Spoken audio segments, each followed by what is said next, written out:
Good morning, everybody. Today I'm going to teach you modal auxiliary verbs.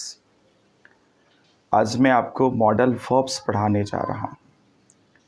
Modal verbs auxiliary verbs होते हैं.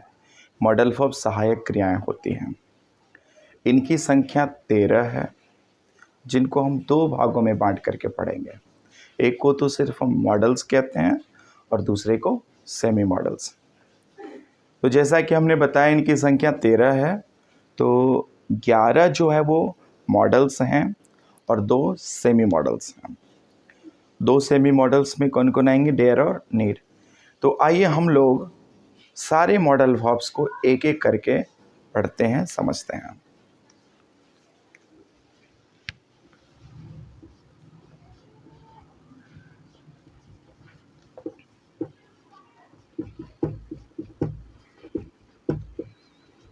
Model auxiliaries,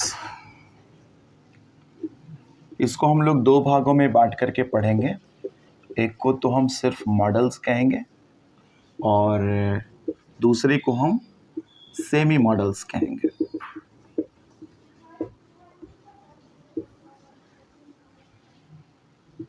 model auxiliaries की संख्या 13 है.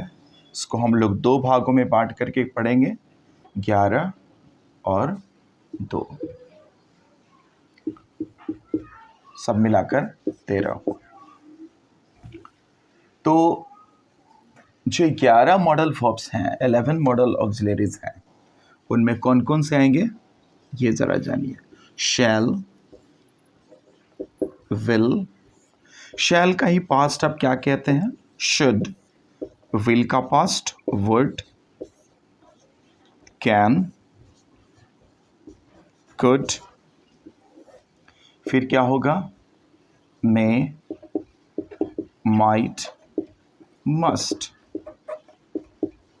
फिर क्या होगा? आउट टू और यूज्ड टू.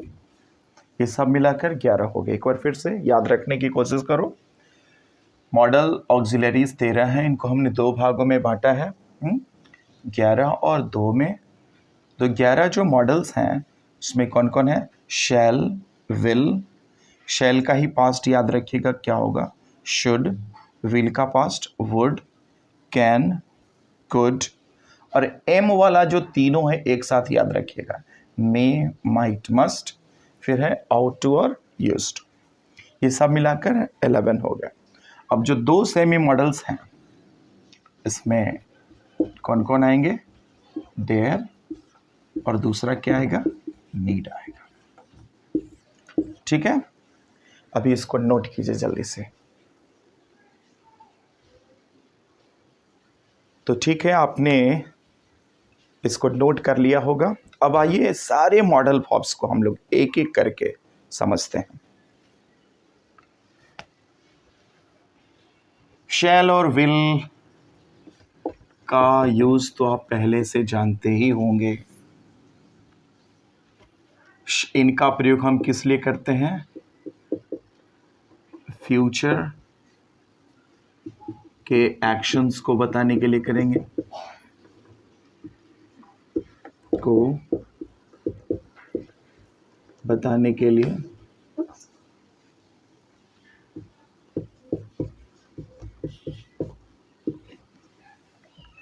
जनरली हम आई और वी के साथ ही शैल का प्रयोग करते हैं और बाकी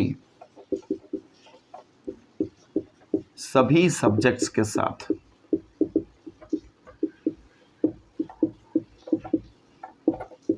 विल का यूज करते हैं. हम आई और वी के साथ शैल का यूज करते हैं और बाकी जितने सब्जेक्ट्स हैं सबके साथ विल का प्रयोग करते हैं. जनरली, साधारणतः हम ऐसा करते हैं.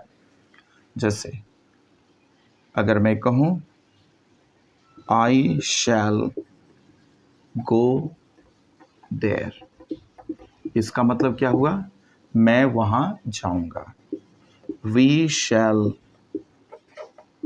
Do this work. We shall do this work. हम लोग इस काम को करेंगे. ठीक है, तो हमने क्या किया? आई के साथ शैल का यूज़ किया, वी के साथ भी शैल का यूज किया। लेकिन अगर कहें you will play hockey, you will play hockey, तुम हॉकी खेलोगे, यू विल प्ले हॉकी। यहाँ जो हमने विल का यूज किया, क्यों? क्योंकि हमने कहा कि आई और वी के साथ यानी फर्स्ट पर्सन वाले सब्जेक्ट के साथ ही हम शैल का यूज करते हैं, बाकी सारे सब्जेक्ट्स के साथ विल का यूज करते हैं। तो आई शैल गो देयर, मैं वहां जाऊंगा। और एक चीज और ध्यान रखना, गो के साथ तो आप टू का प्रयोग करते हैं जब कोई प्लेस का नाम आता है, ठीक है। Go to Patna, go to Delhi, go to Mumbai, go to Ranchi, आप ऐसा कहते हैं। लेकिन यहाँ जो देयर है, देयर क्या है? नाउन नहीं है, देयर यहाँ एडवर्ब है, एडवर्ब ऑफ प्लेस है। तो याद रखना कि एडवर्ब ऑफ प्लेस के पहले हम टू का यूज नहीं करते हैं। तो आई शैल गो टू देयर नहीं, आई शैल गो देयर। वैसे ही here, there, somewhere, nowhere, anywhere, everywhere, anywhere, ये सभी क्या हैं? एडवर्ब ऑफ प्लेस हैं। साथ में एक और जोड़ लेना, होम, होम भी क्या है? Adverb of place. तो एडवर्ब ऑफ प्लेस के पहले हम टू का प्रयोग नहीं करते हैं, ठीक है। तो हम यहाँ देयर के पहले टू का प्रयोग नहीं करेंगे, सीधे हम बोलेंगे आई शैल गो देयर। वैसे we shall do this work, हम लोग इस काम को करेंगे। यू विल प्ले हॉकी, तुम हॉकी खेलोगे। नोट करो इसको। अब यदि हम बाकी सारे सब्जेक्ट्स की बात करेंगे तो you will learn English, you will learn English, they will come here। देखो here के पहले भी हम टू का यूज नहीं करेंगे। क्या देखा? you will learn English, they will come here। तो हमने देखा आई और वी के साथ हम शैल का यूज करते हैं और बाकी सारे सब्जेक्ट्स के साथ हम विल का यूज करते हैं। इसीलिए हमने यू के साथ विल का यूज किया और दे के साथ विल का यूज किया। लेकिन ध्यान रहे, जरा नोट कर लेना इसे, कि अगर किसी कार्य की निश्चितता की यदि हम चर्चा करें, if we talk about the certainty of actions, तब हम क्या करेंगे? सर्टेनिटी ऑफ एक्शंस को बताने के लिए जहां हम शैल का यूज करते थे वहां विल का यूज कर लेंगे, और जहां हम विल का यूज करते थे वहां शैल का यूज कर लेंगे, ठीक है। तो देखिए जरा, मैं लिख ही देता हूं इस चीज को। कार्य की निश्चितता, कार्य की निश्चितता को बताने के लिए, कार्य की निश्चितता को बताने के लिए हम शैल की जगह पर विल का प्रयोग करते हैं तथा विल की जगह पर शैल का प्रयोग करते हैं।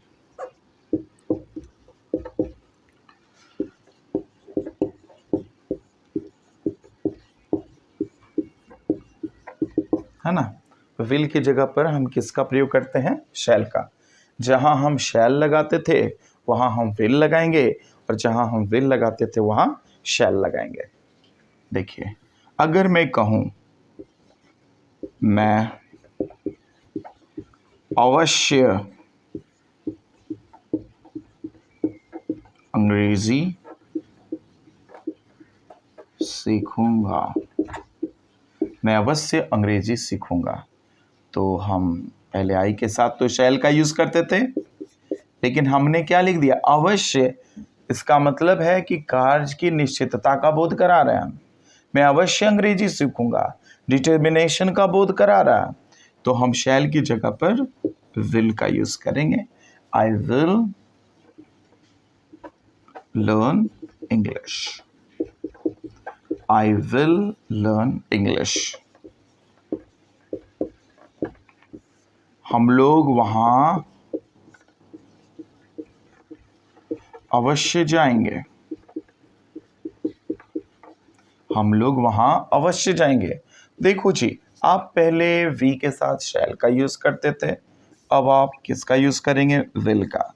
तो वी विल गो देयर।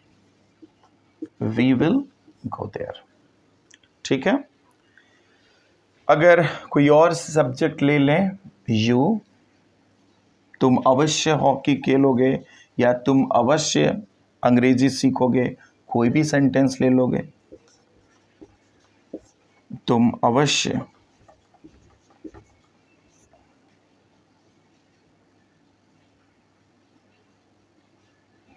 अवश्य अंग्रेजी सीखोगे, यही सेंटेंस लेते हैं। तुम अवश्य अंग्रेजी सीखोगे। आप क्या बोलेंगे? You shall learn English. जैसे ही हम शैल की जगह पर विल या विल की जगह पर शैल का यूज कर लेते हैं, तो इससे कार्य की निश्चितता का बोध होता है। ठीक है।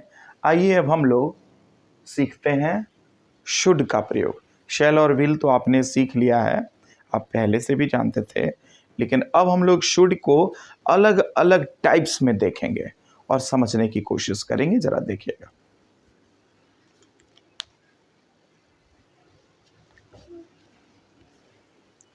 आइए अब हम लोग शुड का यूज देखते हैं। देखो, शुड भी एक मॉडल फॉर्म है। और इसका प्रयोग हम लोग चाहिए के अर्थ में करते हैं और सारे सब्जेक्ट्स के साथ हम शुड का यूज करते हैं। ठीक है, देखते हैं। मैं यहां लिखता हूं, शुड क्या है? शुड एक मॉडल फॉर्म है। शुड क्या है? एक मॉडल फॉर्म है। इसका प्रयोग चाहिए के अर्थ में, चाहिए के अर्थ में सभी सब्जेक्ट्स के साथ होता है।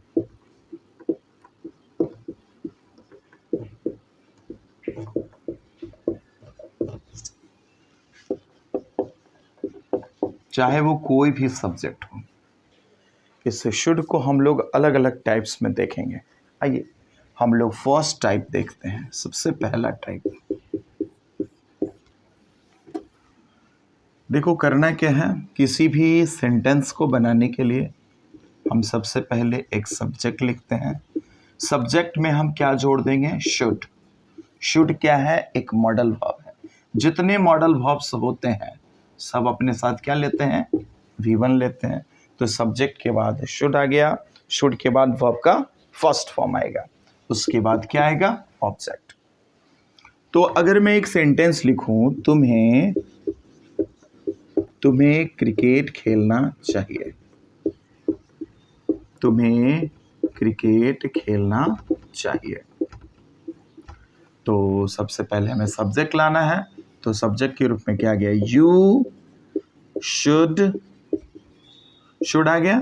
खेलना के अंग्रेजी प्ले, तो आप क्या लिखेंगे? You should play cricket. You should play cricket. उसे यहां आना चाहिए। उसे यहां आना चाहिए। उसे मतलब ही या शी का भी यूज कर सकते हैं आप। He should come here. He should come here. Ravi को वहां जाना चाहिए। रवि को वहां जाना चाहिए। क्या बोलेंगे आप? Ravi should go there, Ravi को वहां जाना चाहिए, रवि शुड गो देयर। तो हमने फर्स्ट टाइप देख लिया। फर्स्ट टाइप में क्या था, सबसे पहले हमने सब्जेक्ट लाया, सब्जेक्ट के साथ हम शुड का प्रयोग करेंगे और शुड के बाद वर्ब का फर्स्ट फॉर्म और उसके बाद ऑब्जेक्ट आएगा। आइए अब हम लोग दूसरा टाइप देखते हैं, सेकंड टाइप।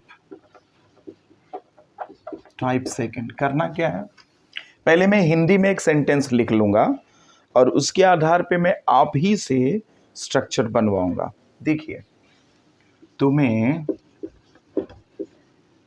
क्रिकेट खेलना चाहिए था, क्रिकेट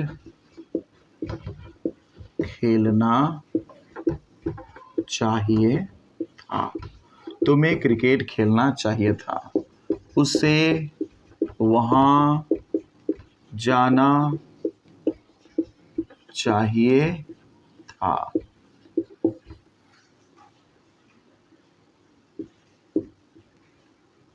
राम को मुस्कुराना चाहिए था, राम को मुस्कुराना चाहिए था। ठीक है ना। तो देखिए क्या है, चाहिए के लिए आप लोग जानते हैं शुड का प्रयोग करते हैं आप, है ना। चाहिए के लिए आप किसका यूज करते हैं, शुड का। लेकिन जब हम चाहिए था का यूज करेंगे तो क्या करेंगे, शुड में हम हैव जोड़ देंगे। तो शुड में जब हम हैव जोड़ देंगे तो ये किस अर्थ में प्रयुक्त होगा, चाहिए था के रूप में। ठीक है ना। और आप जानते हैं कि शुड क्या है, एक मॉडल वर्ब है। शुड क्या है, एक मॉडल वर्ब है। जितने मॉडल वर्ब्स होते हैं सब अपने साथ वर्ब का फर्स्ट फॉर्म लेते हैं। तो आपसे मैं पूछता हूं, क्या हैव V1 है, शुड को V1 चाहिए, तो क्या हैव V1 है, यस, हैव तो V1 ही है, हैव V1 है। और जो आप हैज की बात करते हैं वो हैज वर्ब का फिफ्थ फॉर्म है। तो हैव V1 होता है और हैज V5 होता है। अब आप बताइए कि आप शुड का यूज करेंगे तो हैव का यूज करेंगे कि हैज का। ऑब्वियसली आप हैव का यूज करेंगे, क्योंकि शुड अपने साथ V1 लेता है, शुड अपने साथ V1 वर्ब का फर्स्ट फॉर्म लेता है, तो हैव V1 हो गया। लेकिन हैव को तो V3 चाहिए ना, हैव को क्या चाहिए, V3 वर्ब का थर्ड फॉर्म। तो आइए क्या स्ट्रक्चर हमारा बनेगा, सबसे पहले हम एक सब्जेक्ट लिखेंगे और जब भी चाहिए था और देना हो तो आप क्या लिखेंगे, शुड हैव। क्या लिखेंगे, शुड हैव। और आपने चेक भी कर लिया कि ये सही है, ठीक है। और हैव को क्या चाहिए, V3 और उसके बाद ऑब्जेक्ट। चेक करो, सब्जेक्ट को चाहिए शुड, मिल गया। शुड एक मॉडल वर्ब है, इसको V1 चाहिए, हैव V1 ही है, लेकिन हैव को तो V3 चाहिए ना, तो हैव क्या है, वर्ब का थर्ड फॉर्म। तो यही हमारा स्ट्रक्चर हुआ और इसी स्ट्रक्चर के आधार पे हम सेंटेंसेस बनाएंगे। देखिए, सबसे पहले हमें सब्जेक्ट लाना है, सब्जेक्ट के रूप में क्या आ गया, यू। चाहिए था के लिए आप क्या लिखेंगे, should have, you should have. खेलना के अंग्रेजी क्या है, प्ले, प्ले का थर्ड फॉर्म क्या हुआ, प्ले। उसे वहां जाना चाहिए था, क्या लिखोगे, जल्दी जल्दी आप लोग भी बनाओ, कॉपी कलम साथ में रखिएगा और पहले अपने से बनाते रहिएगा, ठीक है। ही should have, he should have, जाना के अंग्रेजी गो, गो का थर्ड फॉर्म क्या होता है, गॉन, और कहाँ जाना, वहाँ, तो he should have gone there. Ram को मुस्कुराना चाहिए था, अब बताइए क्या होगा, राम को मुस्कुराना चाहिए था, तो आप बोलेंगे राम शुड हैव स्माइल का थर्ड फॉर्म क्या हो जाएगा, smile, Ram should have smile, ठीक है। आइए अब हम इसके थर्ड फॉर्म पर काम करते हैं, तीसरा स्ट्रक्चर देखते हैं। तो देखो करना क्या होगा, एक सबसे पहले हम सब्जेक्ट लाएंगे, चाहिए अर्थ देने के लिए हम शुड का प्रयोग करेंगे और कॉन्टिन्यूअस एक्शन जब भी दिखाना हो, पढ़ते रहना चाहिए, खेलते रहना चाहिए, हंसते रहना चाहिए, दौड़ते रहना चाहिए, बोलते रहना चाहिए, सोते रहना चाहिए, कॉन्टिन्यूअस एक्शन है। तो कॉन्टिन्यूअस एक्शन को बताने के लिए हम बी का यूज करेंगे और बी अपने साथ वर्ब का फोर्थ फॉर्म लेगा, उसके बाद क्या आएगा, ऑब्जेक्ट। एक सेंटेंस में लेता हूं, तुम्हें हंसते रहना चाहिए, तुम्हें हंसते रहना चाहिए, तुम्हें हंसते रहना चाहिए, उसे मुस्कुराते रहना चाहिए, उसे मुस्कुराते रहना चाहिए, उसे मुस्कुराते रहना चाहिए। राहुल को सुबह में टहलते रहना चाहिए, राहुल को सुबह में टहलते रहना चाहिए। हम क्या करेंगे ऐसे सेंटेंसेस को बनाने के लिए? देखो, सबसे पहले तो सब्जेक्ट लाना है, तो सब्जेक्ट के रूप में क्या आ गया? यू। फिर चाहिए अर्थ देने के लिए हम क्या लिखेंगे? शुड। अब देखो जरा, इसमें हंसते रहना चाहिए, खेलते रहना चाहिए, दौड़ते रहना चाहिए, मुस्कुराते रहना चाहिए, खाते रहना चाहिए, पीते रहना चाहिए। कॉन्टिन्यूअस एक्शन है, तो कॉन्टिन्यूअस एक्शन को बताने के लिए हम बी का यूज करेंगे। तो हम क्या लिखेंगे? You should be. हंसना की अंग्रेजी क्या है? लाफ। तो लाफ में क्या आ जाएगा? ING। तो यू शुड बी लाफिंग। तुम्हें मुस्कुराते रहना, उसे मुस्कुराते रहना चाहिए। आप क्या बोलेंगे?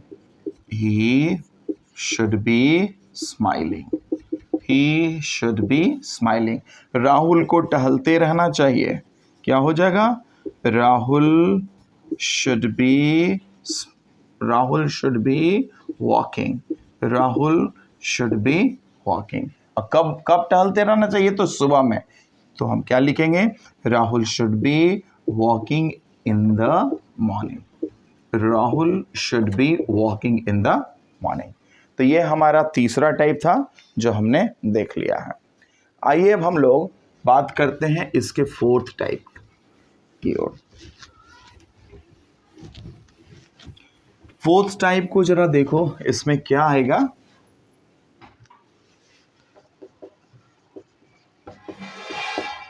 हम सबसे पहले एक सब्जेक्ट लाएंगे, चाहिए अर्थ देने के लिए हम किसका यूज करेंगे? शुड का। और जब भी चाहिए था अर्थ देना हो तो हम इसमें क्या जोड़ देंगे? हैव जोड़ देंगे। कॉन्टिन्यूअस एक्शन को बताने के लिए हम बी का यूज करते हैं। ध्यान दीजिएगा, इस स्ट्रक्चर पर बढ़िया से ध्यान दीजिए और देखिए कि ये स्ट्रक्चर बन कैसे रहा है। किसी भी वाक्य को बनाने के लिए हम सबसे पहले सब्जेक्ट लिखते हैं, चाहिए अर्थ देने के लिए हम शुड का यूज करते हैं, चाहिए था अर्थ देने के लिए हम इसमें हैव जोड़ देते हैं, तो शुड हैव, चाहिए था। कॉन्टिन्यूअस एक्शन को बताने के लिए हम बी का यूज करते हैं। अब हम चेक करेंगे कि हमारा स्ट्रक्चर सही बन रहा है कि नहीं। सब्जेक्ट को चाहिए शुड, मिल गया। शुड एक मॉडल वर्ब है, इसको V1 चाहिए। अभी आपने सीखा था कि हैव क्या है? V1 ही है, लेकिन हैव को तो V3 चाहिए ना। तो बी का V3 क्या होता है? बी का थर्ड फॉर्म क्या होता है? बीन होता है। बी वॉज और थर्ड फॉर्म क्या होता है? बीन।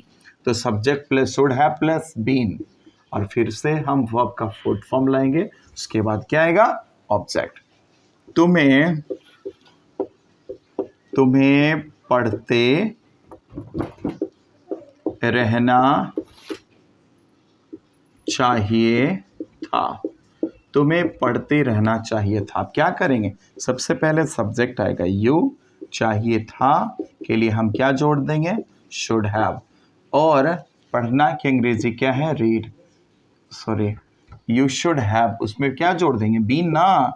तो you should have been, you should have been. और पढ़ना की अंग्रेजी क्या है? रीड।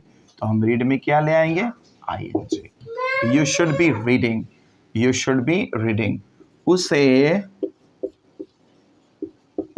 मुस्कुराते रहना चाहिए था, उसे मुस्कुराते रहना चाहिए था। बोलो क्या बनाओगे? He should have been, he should have been. मुस्कुराना की अंग्रेजी है स्माइल, और इसमें हम ING जोड़ देंगे। राहुल को बाजार जाते रहना चाहिए था,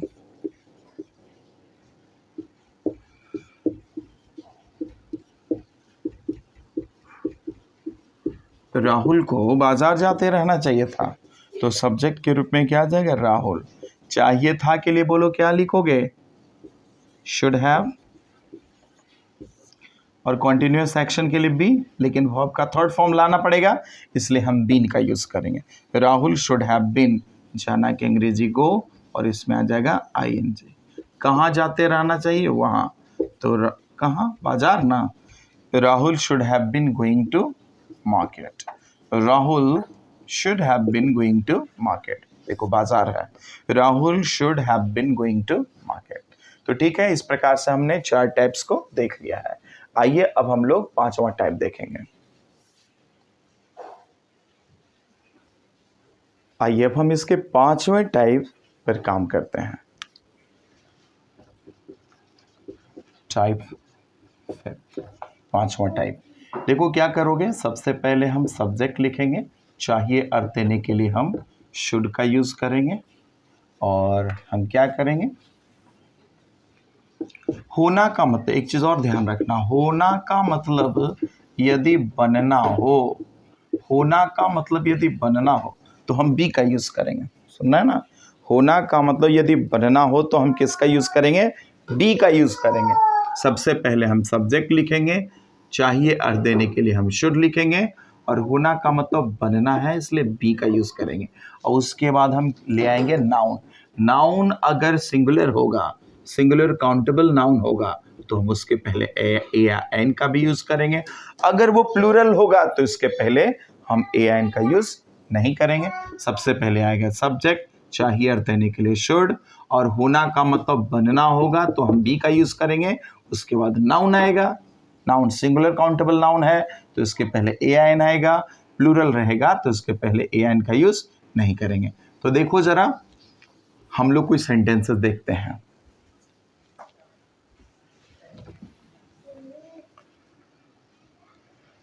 तुम्हें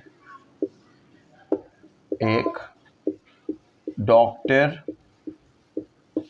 होना चाहिए, तुम्हें एक डॉक्टर होना चाहिए। सबसे पहले हम सब्जेक्ट लिखेंगे, क्या आएगा, यू, चाहिए अर्थ देने के लिए हम शुड का यूज करेंगे, और होना, बनना, होना का मतलब यहाँ क्या है, बनना, डॉक्टर बनना है कि डॉक्टर रखना है, बनना है ना, तो इसलिए हम बी का यूज करेंगे, you should be a doctor, you should be a doctor. उसे एक नेता होना चाहिए, उसे एक नेता होना चाहिए। आप क्या बोलेंगे, he should be a leader, he should be a leader. Pawan को एक शिक्षक होना चाहिए, पवन को एक शिक्षक होना चाहिए, तो हम क्या बोलेंगे, पवन should be a teacher, Pawan should be a teacher। देख रहे हो ना, तो पवन को एक शिक्षक होना चाहिए, पवन should be a teacher। अब जरा देखो, अगर हम इसके पास्ट की चर्चा करेंगे तो क्या होगा, इसको लिखते भी चलना सर। अब हम लोग इसके 6ठे टाइप की ओर आते हैं, 6th टाइप। देखिए उसमें क्या होगा,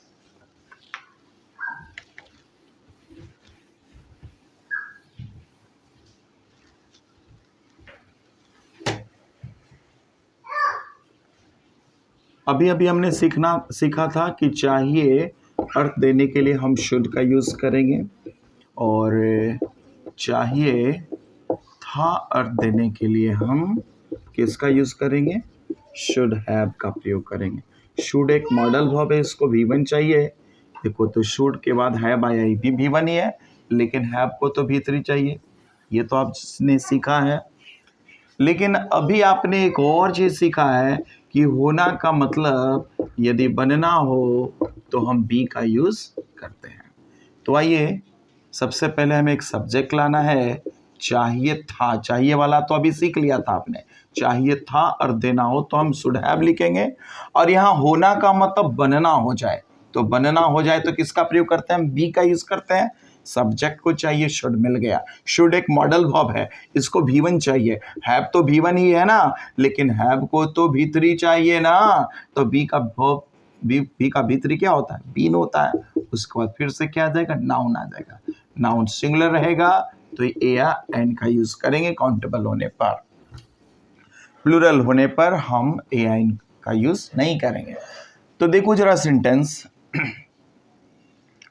तुम्हें एक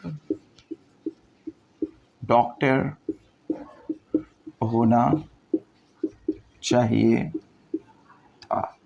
तुम्हें एक डॉक्टर होना चाहिए था, सब्जेक्ट के रूप में क्या आ जाएगा, यू। चाहिए था के लिए आप किसका यूज करेंगे, शुड हैव।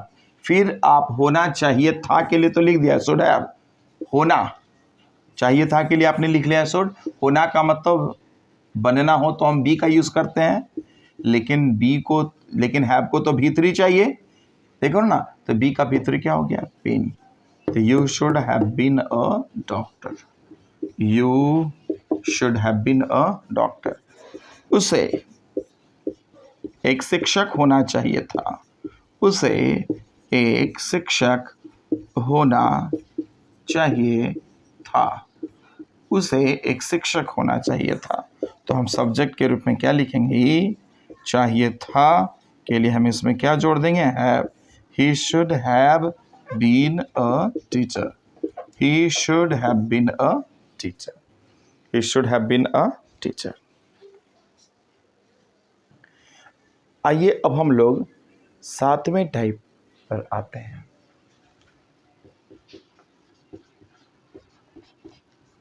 क्या होगा 7th टाइप में, जरा देखो। होना का मतलब बनना हो तो बी का यूज करते थे, लेकिन होना का मतलब रखना हो तो हम हैव का यूज करेंगे। देखो जरा, तो सबसे पहले आप सब्जेक्ट लाएंगे, चाहिए अर्थ देने के लिए शुड आएगा, उसके बाद रखना अर्थ होगा तो हम हैव का यूज करेंगे। और क्या रखना है, कोई चीज़ रखेंगे यानी नाउन आएगा तो हम नाउन का यूज करेंगे। नाउन अगर सिंगुलर होगा, काउंटेबल होगा तो ये एन का यूज करेंगे, अगर प्लूरल रहेगा तो ये एन का यूज नहीं करेंगे। तो आप लिख सकते हैं सेंटेंस, तुम्हारे पास एक कलम होनी चाहिए। देख रहे हो ना, तुम्हारे पास एक कलम होनी चाहिए। सब्जेक्ट के रूप में क्या आ जाएगा, यू। चाहिए अर्थ देने के लिए शुड, फिर उसमें हम क्या जोड़ देंगे, हैव। और क्या होनी चाहिए, कलम। कलम मतलब पेन। नाउन है, सिंगुलर है, काउंटेबल है, इसलिए ए का यूज करोगे, you should have a pen. तुम्हारे पास एक कलम होनी चाहिए, you should have a pen, यही होगा ना। तुम्हारे पास एक कलम होनी चाहिए, you should have a pen. आइए जरा देखते हैं, उसके पास एक कार होनी चाहिए, उसके पास एक कार होनी चाहिए। तो सब्जेक्ट के रूप में क्या आ जाएगा, ही शुड हैव अ कार। उसके पास एक कार होनी चाहिए, he should have a car, he should have a car. तो हमने देख लिया। तो इस प्रकार से और भी सेंटेंसेस आप खुद से बनाइएगा। हमने 7वां टाइप भी देख लिया है। बस करना क्या है, होना का मतलब यदि रखना हो तो आप हैव का यूज करेंगे और उसके बाद आप नाउन ले आइएगा। तुम्हारे पास एक कलम होनी चाहिए, you should have a pen. तुम्हारे पास एक पेंसिल होनी चाहिए, you should have a pencil. उसके पास एक कार होनी चाहिए, he should have a car, या फिर she should have a car. तो इस तरह से आप सेंटेंसेस बनाएंगे। आइए शुड का 8वां टाइप देखते हैं, जो कि काफी इंपॉर्टेंट है, जरा देखना। ठीक है, आओ 8वें टाइप पर काम करते हैं। टाइप 8 क्या होगा, चाहिए अर्थ देने के लिए हम शुड का यूज करते हैं, चाहिए था अर्थ देने के लिए हम शुड हैव का यूज करते हैं, ये तो मालूम है। लेकिन होना का मतलब बनना हो तब तो बी लाते हैं, लेकिन होना का मतलब यदि रखना हो तब क्या करते थे, हैव का यूज करते थे। किसी भी वाक्य को बनाने के लिए सबसे पहले सब्जेक्ट आएगा। सब्जेक्ट को क्या चाहिए, शुड चाहिए, शुड एक मॉडल वर्ब, इसको चाहिए भी1, तो हैव तो भी1 ही है। लेकिन ध्यान रहे, हैव को तो V3 चाहिए ना, हैव को क्या चाहिए, V3 चाहिए, तो हैव का तीसरा फॉर्म क्या होगा, हैड हो जाएगा। क्या हो जाएगा, हैड हो जाता है। देख रहे हो, जैसे बी का थर्ड फॉर्म आपने बीन लिखा था, वैसे ही हैव का थर्ड फॉर्म आप क्या लिखेंगे, हैड। सब्जेक्ट प्लस चाहिए था के लिए शुड हैव, और हैव का थर्ड फॉर्म क्या हो जाएगा, हैड।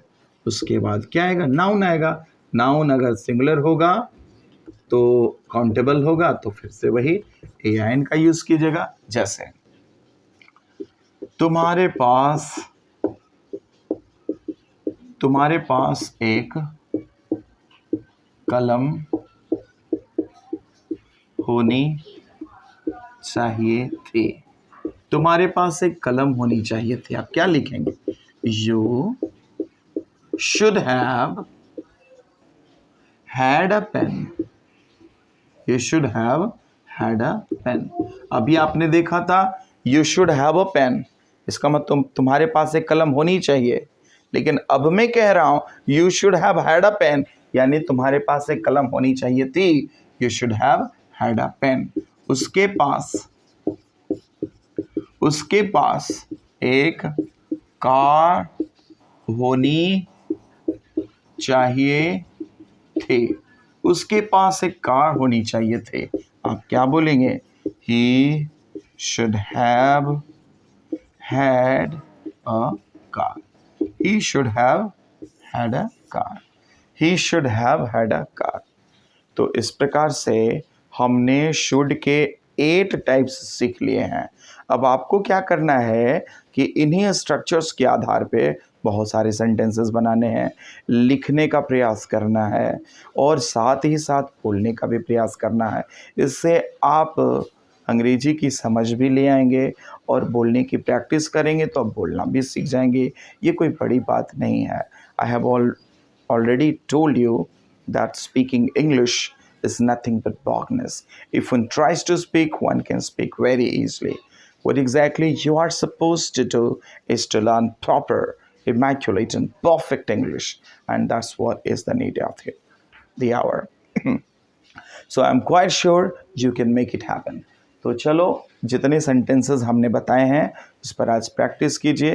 हालांकि एक टाइप में और बताना चाहता हूँ, जो कि अगले वीडियो में मैं बताऊंगा। शुड का प्रयोग तो ऐसे करीब करीब हो गया, लेकिन एक टाइप मुझे और बताना है, क्योंकि वीडियो काफ़ी लंबा हो गया है, तो मुझे लगता है कि आपको इतने ही पर प्रैक्टिस करना चाहिए, इतना ही काम करना चाहिए।